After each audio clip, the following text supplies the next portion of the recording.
Rudra Prasad Acharya, director surgical oncology, Paras cancer centre. We are a group of cancer surgeons practicing site-specific cancer surgery like breast cancer, head and neck cancer, GI thoracic and gynae cancer. I do mostly GI and thoracic cancer, and most of the GI and thoracic cancer are done laparoscopically or robotically. Good evening sir. Sir जैसे कि आपको पता है कि नवंबर 1 जो है वो world मनाता है awareness month, lung cancer awareness month. तो इसमें आपके क्या प्लान्स हैं कि आप कैसे क्रिएट करोगे अवेयरनेस, जिससे कि ज़्यादा से ज़्यादा लोगों को अवेयरनेस हो, ज़्यादा से ज़्यादा लोग ट्रीटमेंट कराएं और अपनी सही स्टेज का पता लगाएं. नवंबर जैसे लंग कैंसर अवेयरनेस मंथ है, इसमें हमें कुछ चीज़ें ध्यान रखने की ज़रूरत है. जैसे लंग कैंसर पूरे वर्ल्ड में एक नंबर 1 या नंबर 2 कहने में, कैंसर कहने में कैंसर होगा, क्योंकि ये देखा गया है कि मेल और फीमेल दोनों में ये काफ़ी अफेक्ट करता है. और यूजुअली ये जो शहर में पॉल्यूशन ज़्यादा है और पॉल्यूशन साथ में स्मोकिंग जो ज़्यादा करते हैं, pollution, vehicular pollution, industrial pollution, weather pollution, fire burn जो होती है, क्रॉप फायर बर्न की पॉल्यूशन, ये सारे चीज़ अफेक्ट करता है. क्योंकि लंग की जो सांस लेने की जो कैपेसिटी है वो कम हो जाती है, और जिसकी वजह से दुनिया तरह के केमिकल्स हमारी जाके लंग में डिपॉजिट होती है, और वो अल्टीमेटली एक जगह जब वो इरिटेट कर करके वहाँ कैंसर बनाते हैं. और लंग के कैंसर की इसी वजह से ये देखा गया है कि कुछ एरिया जैसे हाईली पोल्यूटेड सिटीज़, पेरिस है, न्यूयॉर्क है, दिल्ली है, काठमांडू है, ये सब सिटी में लंग कैंसर की मात्रा ज़्यादा है. मेल्स में ज़्यादा होता है, फीमेल्स में, और स्मोकर्स में ज़्यादा होता है. नॉन स्मोकर्स में भी होता है, लेकिन ऐसे नहीं कि नहीं होता है, लेकिन नॉन स्मोकर में भी होता है. लंग कैंसर ऑलमोस्ट ये देखा गया है कि भारत देश में जो अभी ग्लोबोकॉन 2020 का डाटा आया है, उसमें ऑलमोस्ट 6 से 7% हमारी लंग कैंसर है, सारे कैंसर से अगर हम निकालेंगे. ठीक है सर, तो लंग कैंसर के बारे में तो समझ गए.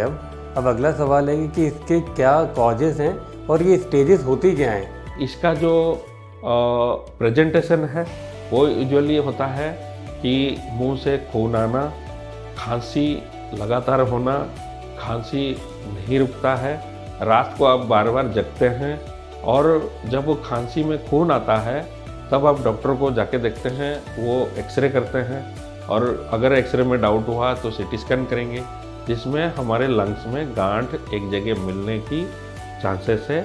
और वो गांठ हो सकता हमारी जो सांस की नली है उसके साथ कनेक्टेड हो सकता है, या पेरिफेरल गांठ भी हो सकता है. तो डिपेंडिंग ऑन कि खाली गांठ है या ये कहीं लिम्फ नोड में गया है, ये सब देख के इसका स्टेजिंग डिसाइड होता है. तो उसको लंग कैंसर को हम 4 स्टेज में डिवाइड करते हैं. स्टेज 1 जिसमें कि गांठ सिर्फ लंग्स में होता है. स्टेज 2 गांठ लंग्स में होता है लेकिन बड़ा होता है और पास में ब्रोंकोस या अल्वेओलस कुछ भी होता है, तो इसको स्टेज 2 बोलते हैं. स्टेज 3 में ये लिम्फ नोड में पहुंच जाता है. लंग्स में जो चेस्ट है हमारा, उसमें लिम्फ नोड में पहुंच जाता है. और स्टेज 4 में ये दूसरे साइड का लंग्स में जाता है, या ये आपकी लिवर में जा सकता है, बोन में जा सकता है, ये सब जगह जा सकता है. तो ये जो चारों स्टेज है, ये देखा गया है कि भारत देश में करीब 40% लोग की जो लंग कैंसर डिटेक्ट होती है वो एडवांस स्टेज, ताकि स्टेज 3 या स्टेज 4 में डिटेक्ट होती है.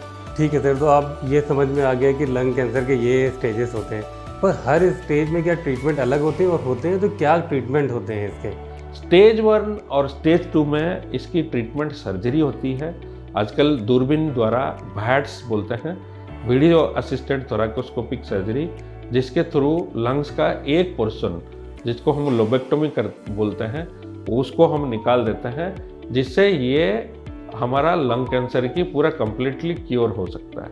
ऐसे ही स्टेज 3 में हम पहले केमोथेरेपी देते हैं, जो लिम्फ नोड्स है वो धीरे धीरे कम हो जाते हैं, और उसके बाद हम कभी सर्जरी करते हैं, कभी हम केमो रेडिएशन से उसको कंट्रोल करते हैं। स्टेज 4 जो हो जाता है वो यूजुअली केमोथेरेपी या इम्यूनोथेरेपी। तो काफ़ी बार ये सुनने में आया कि इम्यूनोथेरेपी जैसे एक नया ट्रीटमेंट आ रहा है। लोगों के क्वेश्चंस काफ़ी आते हैं कि आखिर ये ट्रीटमेंट है क्या, क्या इसमें होता है। तो सर मैं आपसे जानना चाहूँगा इम्यूनोथेरेपी आखिर में है क्या और किस स्टेज पर ये काम आती है। इम्यूनोथेरेपी एक बून है, और इम्यूनोथेरेपी से आपकी ये देखा गया है कि स्टेज 4 होते हुए भी लंग कैंसर के पेशेंट्स 4 साल 5 साल चलते हैं। तो इम्यूनोथेरेपी लंग कैंसर के एक अच्छा ट्रीटमेंट है, लेकिन थोड़ा महंगा है, और जो लोग अफोर्ड कर पाते हैं, हमारे पास पेशेंट्स हैं जो 4 या 5 साल तक चलते हैं। लंग कैंसर कोई लाइलाज बीमारी नहीं है। इसको अगर टाइमली या अर्ली डिटेक्शन हो तो आपकी कम खर्चे में लंग कैंसर की अच्छी इलाज हो सकती है। लेकिन अगर हम लंग कैंसर को अर्ली डिटेक्ट करना है तो इस लंग कैंसर अवेयरनेस मंथ में हमें इसके जितने सिम्टम्स है उसके बारे में हमें जानकारी होना चाहिए, और लोगों को हमें अवेयरनेस क्रिएट करना चाहिए, ताकि अगर किसी को कोई दिक्कत हो तो जल्दी से जल्दी डिटेक्ट हो जाए। Thank you so much sir, ये आपने आज जितनी भी जानकारियाँ the world lung cancer awareness पर, ये होपफुली हमारे जितने भी व्यूअर्स हैं उनको पता चलेगा। आपके जितने भी पेशेंट्स हैं उनके लिए अवेयरनेस है, और इवन जो लेमैन आपने इतनी अच्छी तरह ये सारी चीज़ें बताई कि उनको ये सारी चीज़ें पता चलेंगी, और ये स्टेज वाइज अगर पहली स्टेज में पता चल जाता है तो ये बहुत बेनिफिशियल है। इम्यूनोथेरेपी के बारे में आपने बताया वो बहुत ही बेनिफिशियल है। तो धन्यवाद सर आपके टाइम के लिए, और आपने इतनी सही जानकारियाँ दी। Thank you so much. Thank you.